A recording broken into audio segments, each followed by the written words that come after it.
Welcome back to the Holistic Health Bites podcast. Today, I am joined with Christina Sanders, and we are going to talk about genetics and how it relates to nutrition and healing and kind of all the things. So thank you so much for joining today, Christina. Thank you. I'm excited to be here. Tell us a little bit about you and how you got into what you're doing. Sure. So I am a nurse practitioner. I have been in clinical practice for almost 25 years.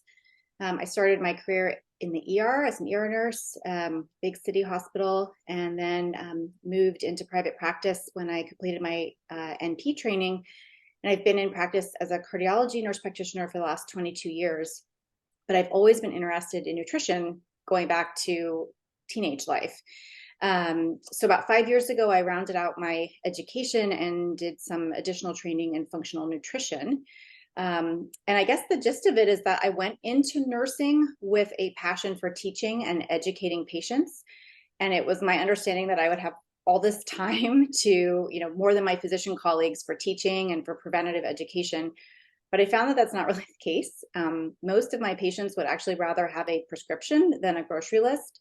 And my passion is still with teaching and nutrition.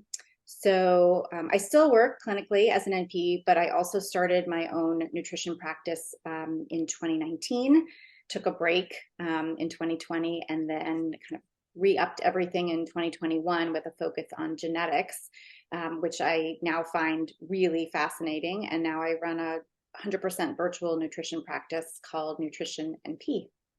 I love it. I love it. All the stories, all the fun ways that we get into what we're doing, and Yeah. specifically the niche within what we do, because there's a lot within nutrition. So I love that. So tell us a little bit more about like genetics. What's so fascinating about it, and how can it help people identify maybe what they should be doing? Yeah, so genetics is a really daunting word. So let's start with that. So I remember being in junior high science class and learning about Mendelian genetics, or kind of how traits get passed down from parents to their offspring. And mostly I just remember learning about eye color, who got brown eyes, who got blue eyes. And I didn't really think much more about it. It was super complicated. And I thought, this is not for me. But it's actually way easier to understand if you think about genetics as kind of falling into three different buckets.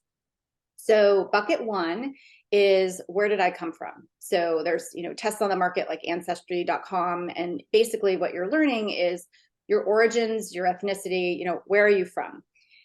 Bucket two is medical genetics, or what I call medical genetics. And these are specific genes that have a very high likelihood of predicting a specific disease.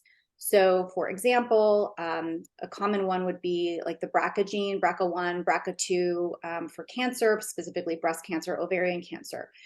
Something that's been more relevant in my clinical practice in cardiology, we look at a lot of familial genes that impact high cholesterol. So there are a couple of genes that, if your LDL cholesterol is over 190, you may fall into this bucket of having a familial or family type of high cholesterol.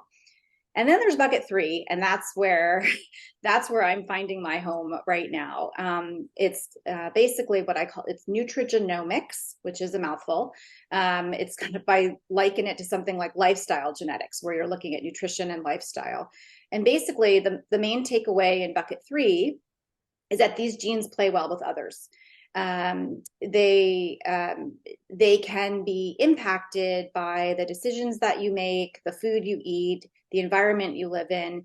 It looks at how the choices we make are influencing whether or not our genes are basically doing what they're programmed to do, or what in the world of genetics we call genes are being expressed. So I focus on bucket three. I really focus on helping women understand who they are after doing genetic testing, and really guiding them through actionable changes to kind of get them to optimal health by kind of using like the genetic testing. So I love it. And what kind of things would you find on a genetic test that might tell you, you should follow this kind of plan versus this kind of plan? Yeah, so that's a great question. So there's a lot. Maybe can I just tell you a little bit more, just a little bit more about genetics, just to set the framework so that the answer to that question makes a little bit more sense? Yeah, absolutely. So I think we have about 20,000 genes, and each one of these genes is made up of 4 letters. So the English language has a 26-letter alphabet. Genetics is a 4-letter alphabet: A, C, G, and T. And so if you wanted to, you can read your genes from if you unraveled one of your genes and tried to read it left to right, it would be in a specific order. And everyone is supposed to have their genes, their letters in the exact same order. And so these letters are kind of the instructions for how things are supposed to work in our body. And so as a human, we are 99.9% absolutely identical. So there's only like 0.1% within those genes that kind of creates small variations. And that's where the genetic testing becomes helpful, kind of understanding what are those little nuance changes. And so getting back to your original question, we're looking at things like cholesterol, how we metabolize food, how we experience inflammation, how we manage stress, how we recover from exercise. All of these things can be affected by those small little changes.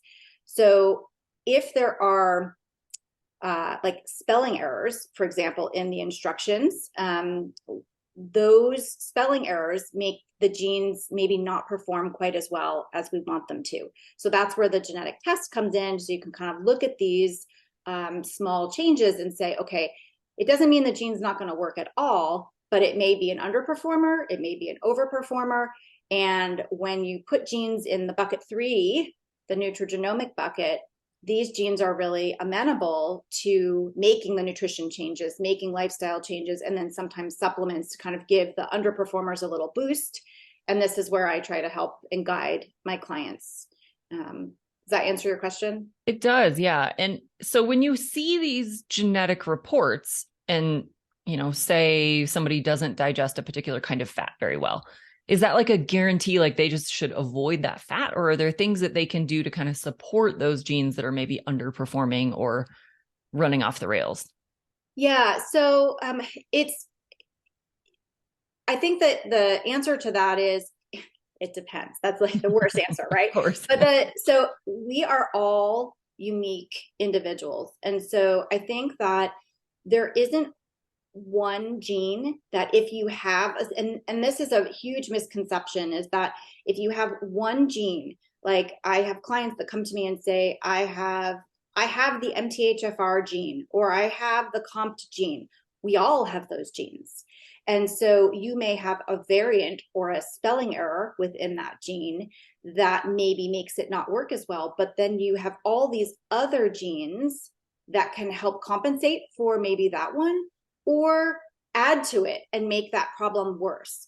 And so what we do is we look at them in the group, in a cluster, within a pathway, to help identify what kind of recommendation we want to make. So you're not going to look at one gene and say, you can't have any saturated fat, or another gene and say, you're going to do great only with olive oil in your life, because there isn't really a gene that says that. It's really looking at the whole picture and really understanding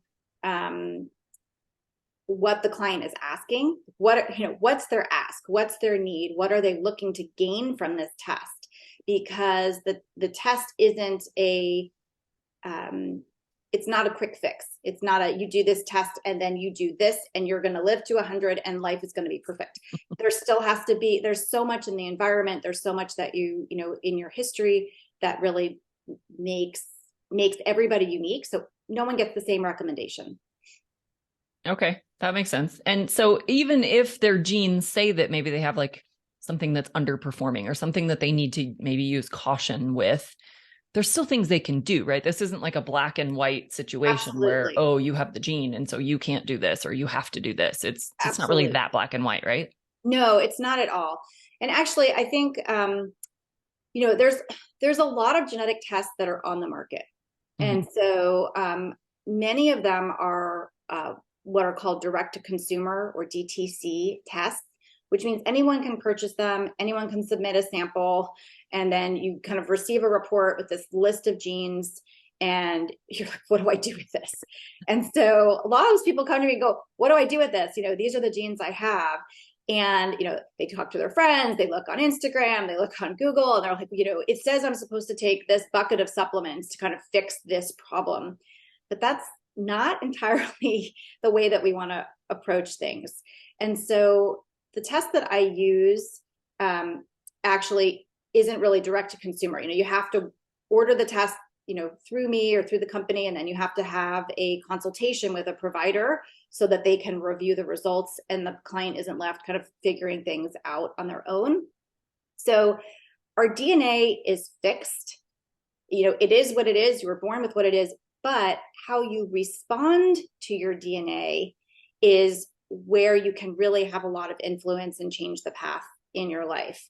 So, there isn't a universal recommendation for everybody. I mean, there are some, basic principles that everyone should follow, but, get a good night's sleep, stay hydrated, the different things that we want to encourage people to do. But in terms of what your genetics show, the genes are, I had a teacher advise me once that, genes are signposts. They give you clues to who you are and who you can be. But when we're talking about the genes that I put in bucket 3, you actually have a lot of control over what you do with them. And so that's where the real value of kind of pairing the test with someone that's knowledgeable about what to do with it makes a lot of difference and a lot of value. Yeah, I think working with someone who's trained in any high level testing is really where the value is, because there's so many tiny nuances that aren't just in what your number is or what your gene is. Or I think that's a valuable nugget, regardless of what kind of testing you're looking at. It really helps to work with someone who has that deeper level training. It does. But also, I think what I also find is that it gives a lot of buy-in to the client. So, for example, if they have issues with weight loss resistance, they might say, like, I just, I'm doing whatever the latest fad is, or I tried keto, or I tried paleo, and this doesn't work for me. And what is going to work for me? It didn't work for my friend, but this worked for my friend. And they're looking and comparing to people that look like them, but they're not necessarily genetically like them. And so what can happen is, weight loss resistance is a big thing, especially kind of in the middle-aged perimenopausal, time frame for women. And, it doesn't have to be that way, but some people have genes that are really working against them in terms of how they're metabolizing their food, what their taste preferences are, sugar versus sweet, and how they break down fat for fuel and all these different things. And the genetics, you can look at that and say, this is why you might be struggling. And here's how we're going to shift it now that we kind of know who you are. So getting that validation is really helpful for a lot of people. Yeah, that makes a lot of sense. So if somebody's already done a direct to consumer test and they have this, list of genes, is there anything that you can do to kind of glean more information out of that? Or do they really need a totally different test that will pull different genes or different information? So it depends. So the test I use is through a company called 3x4 Genetics. And that's really the only one that I use in my practice because I trust it and I really like it. That said, the reason that I like it is that all the genes that are tested are clinically relevant. A lot of the other companies that do these direct to consumer tests, there's some other kind of fluff stuff in there that you maybe didn't really need to kind of add to your story. You're like, oh, I knew that. That's kind of a cool thing to know, but they're not all clinically relevant. And so you can pick and choose some of the genes that are in there and say, okay, but they don't have all of the ones that kind of play well together and work well together and work off of each other. Then you're really only working with a small amount of information.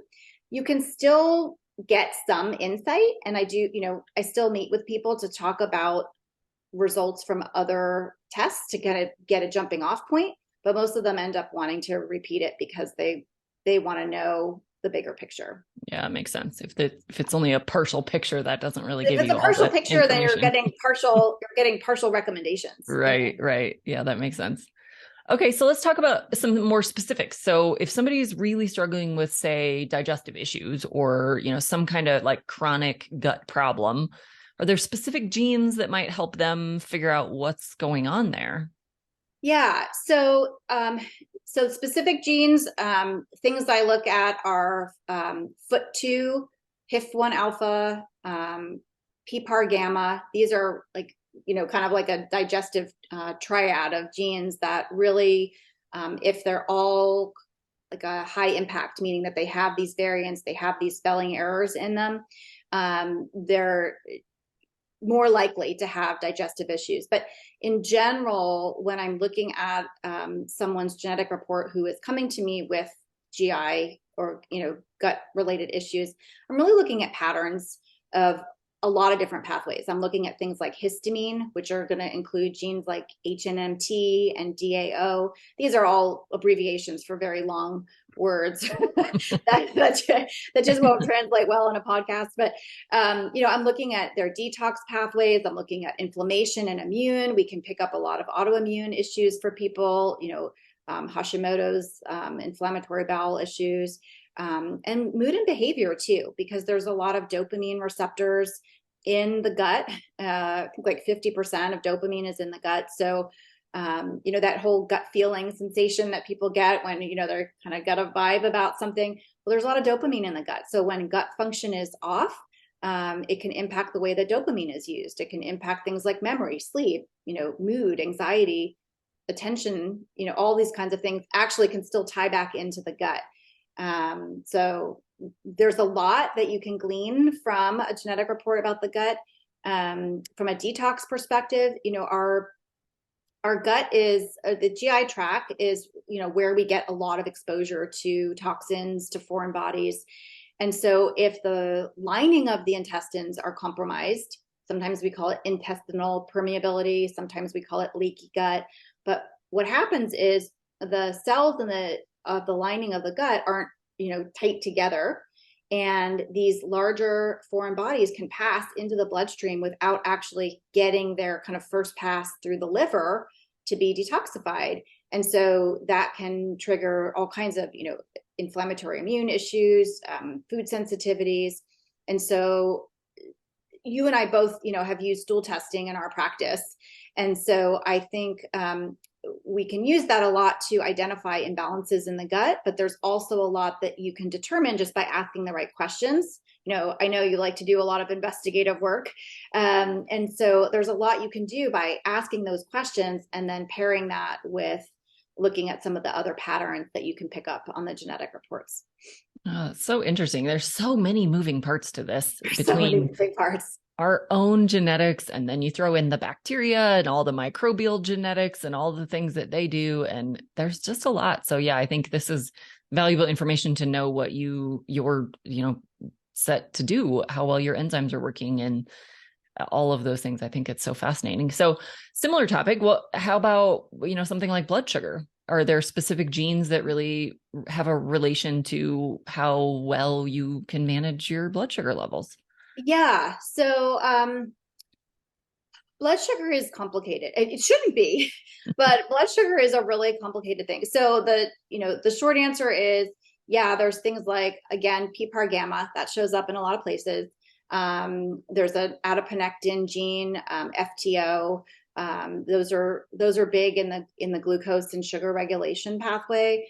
But I think part of the issue is just in the way that we regulate sugar and compared to how we're supposed to regulate sugar, right? So I don't know if how much you do with your clients and just in terms of talking about how sugar is supposed to work. You wake up in the morning, your sugar should be at the low end of normal. You have 80 milligrams per deciliter. You have a small snack or you breakfast and it rises a little bit and the insulin hormone kicks in and it does its job. It stores all the glucose in your liver and your skeletal muscles, and then it kind of slowly dips back down as long as you're not snacking.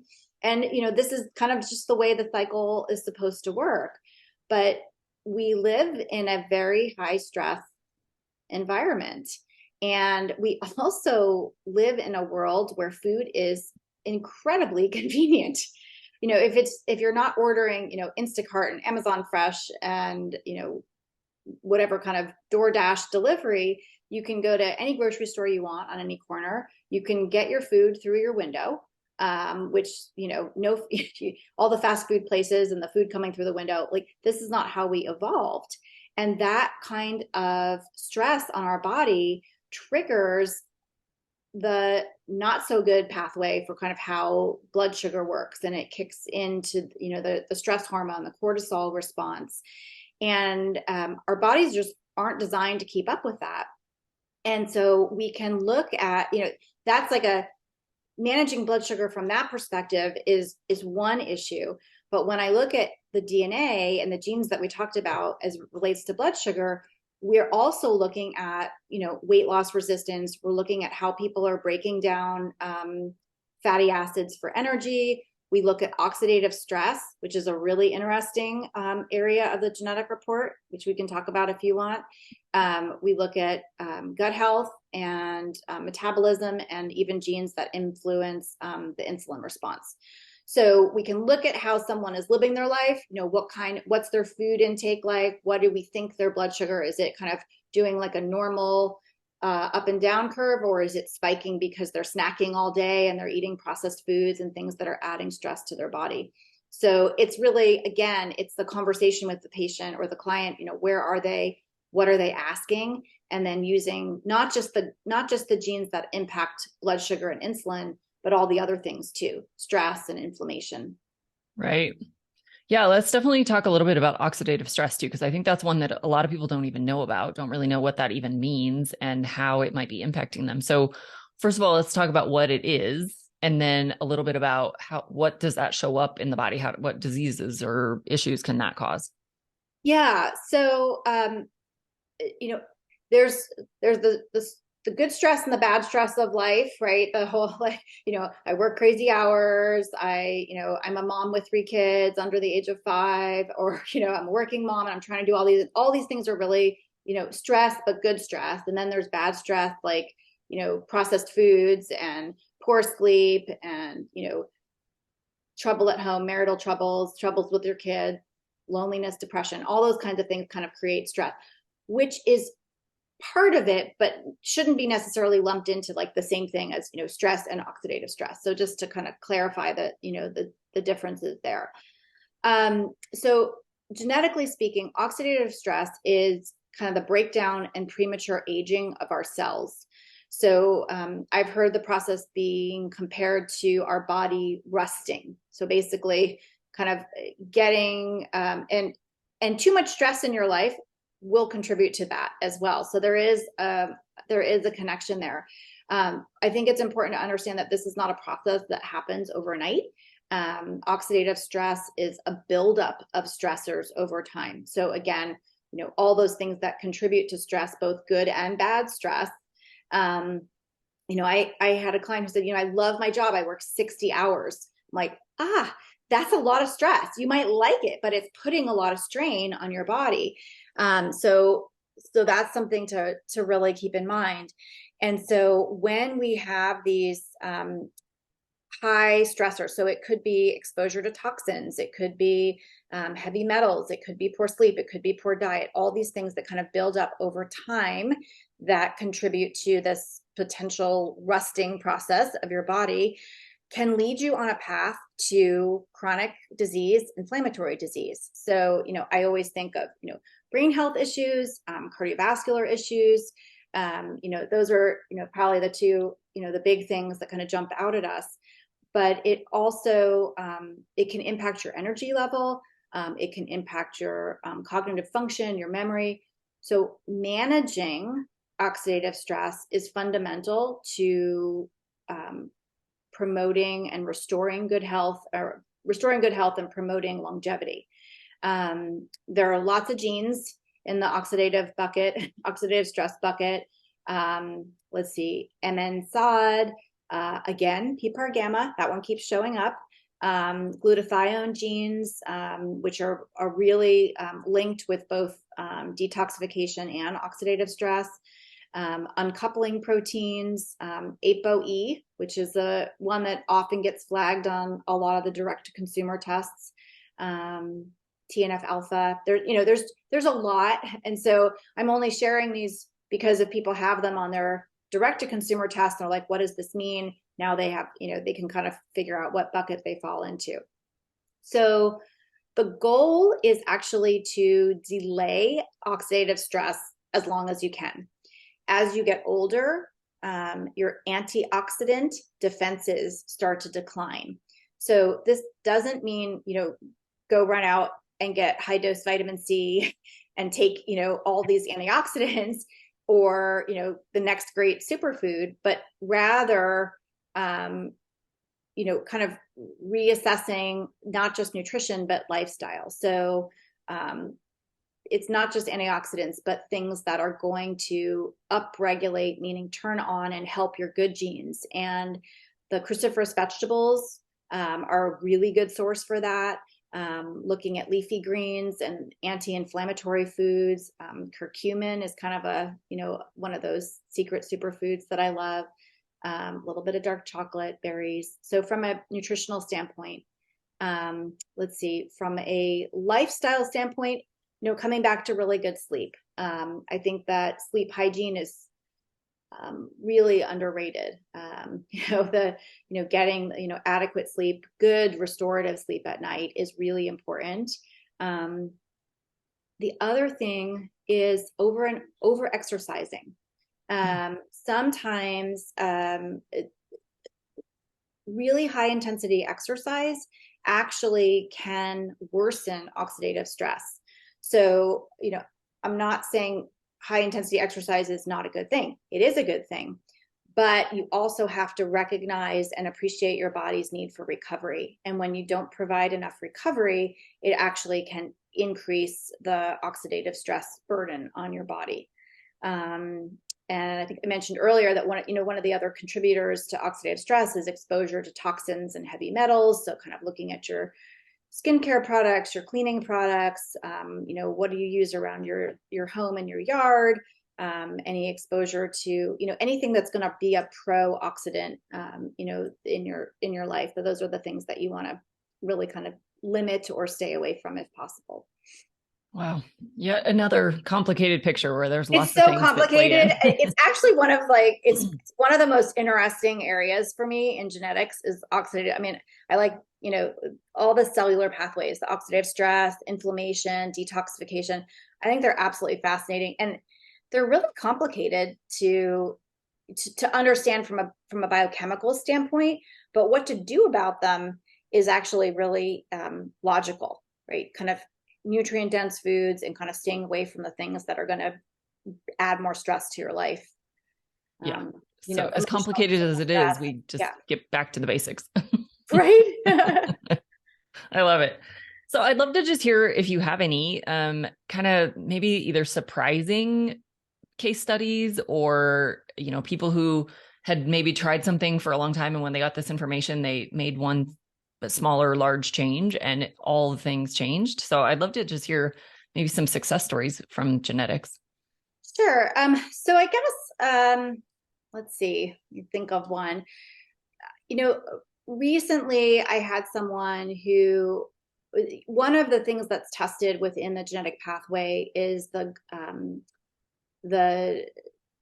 cluster of genes that can impact your response to gluten. So, and I think that for a lot of people, there is the component of people with celiac disease, where, they really can't have, even a trace of gluten, and they have to look, to excluding it from everything, not just their food, but all of their personal care products, anything that they use, they can have a reaction to gluten.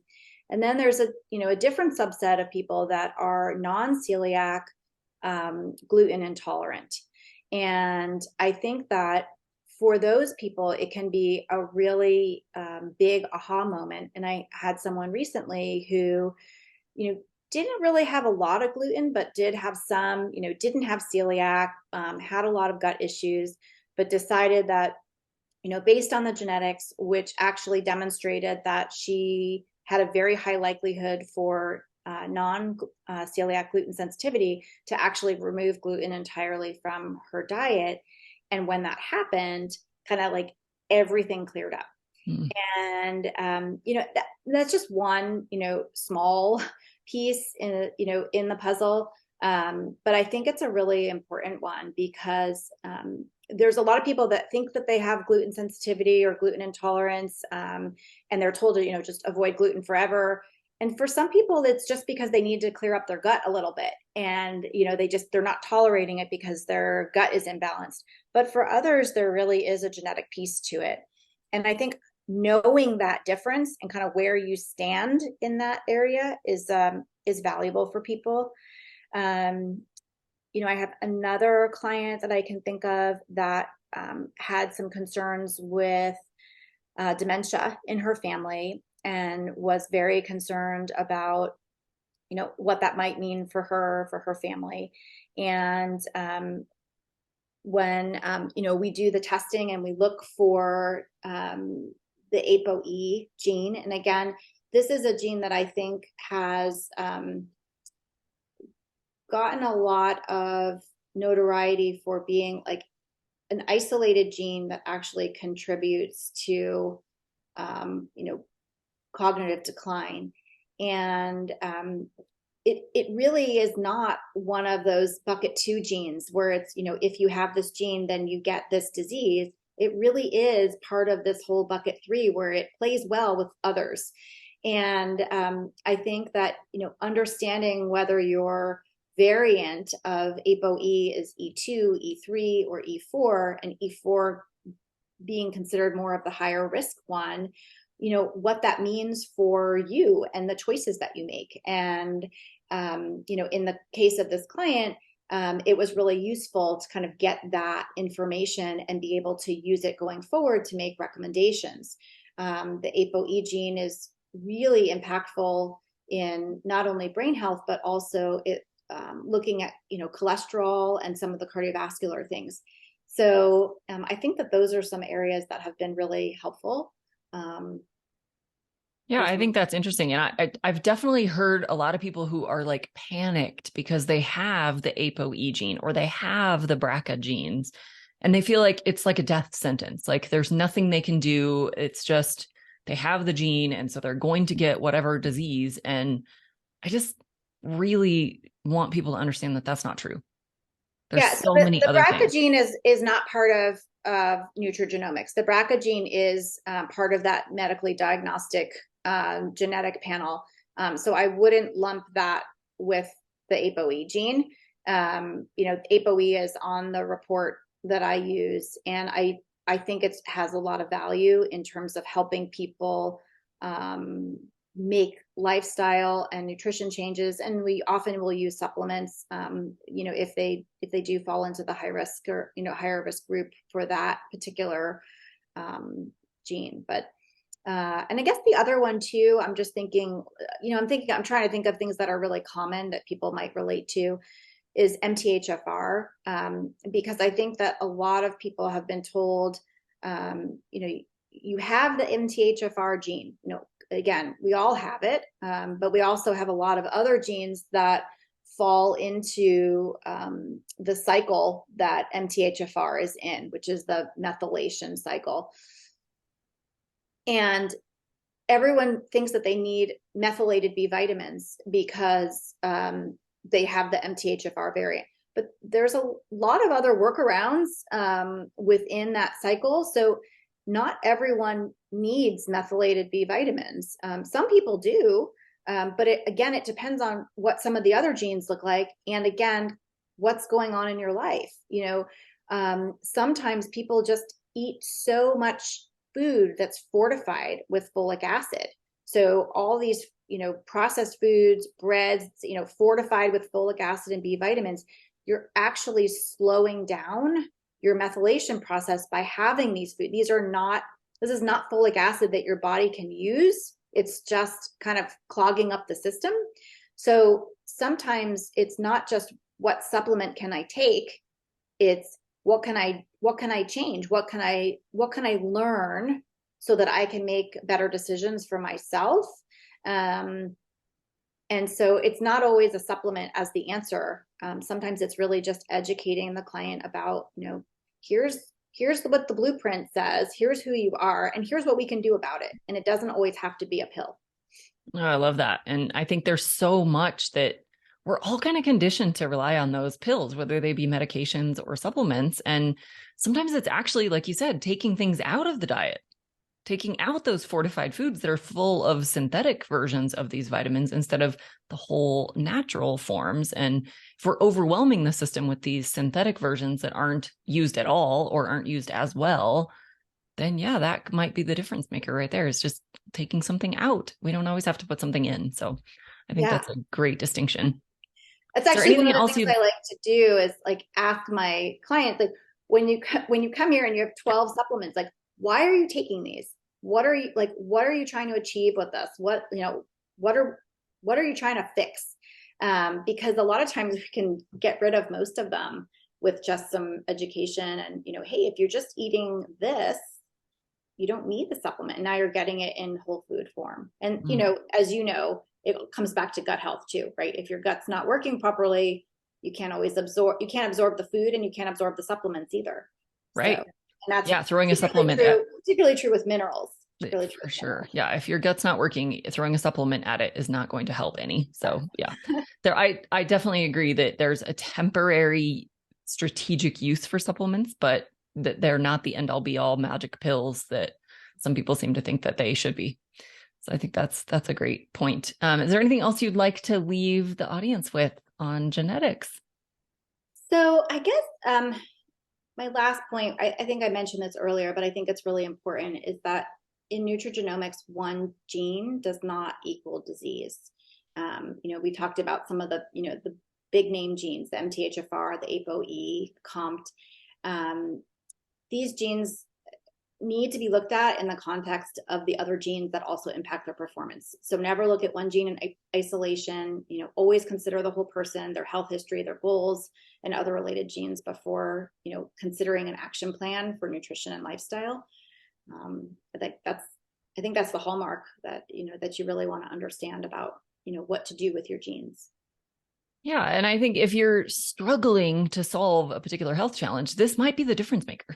Having this genetic information might really open the doors to finding that one little thing that maybe you didn't know that you need to provide extra support to, or you need to avoid a certain thing, or you need to take out gluten, or, whatever that may be.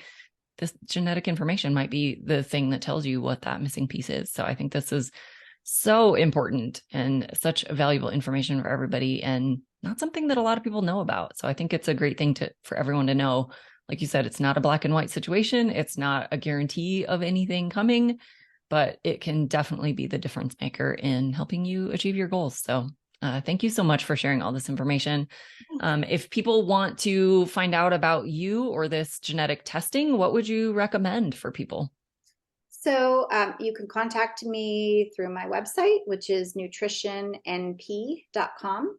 I'm also on Instagram and Facebook. So Instagram is nutrition_NP_. I love that. And currently your offer is you run the genetic test and you have one session associated with that. So then if they need kind of longer term care, they would work with someone like me or a different kind of practitioner for that kind of longer term accountability and support, right? They do. Yeah. I actually, my genetic test, I do 2 visits. Two sessions. Okay. Yeah. We do a longer session to go over the results. And then I do a follow-up session a couple of weeks later, because I feel like people they start making changes and they have questions or they forgot something. And so that's how so it's a 2 sessions. I love that. I love that. And it's definitely something I will recommend to my clients as well. So if anybody is interested in the work I do, this is something that we can add on to the package as well, if you would like to know. Awesome. And Christina and I will certainly work together on your case to make sure that we address all possible avenues. So thank you so much for coming on. This has been so much fun. I learned a ton. I don't know a whole lot about genetics either, and I think it's so fascinating. So you're a wealth of knowledge, and I appreciate you coming on and sharing all your information with us. Thank you so much, Andrea. This was fun. I appreciate you having me. Absolutely. Thank you so much. We'll catch everyone later.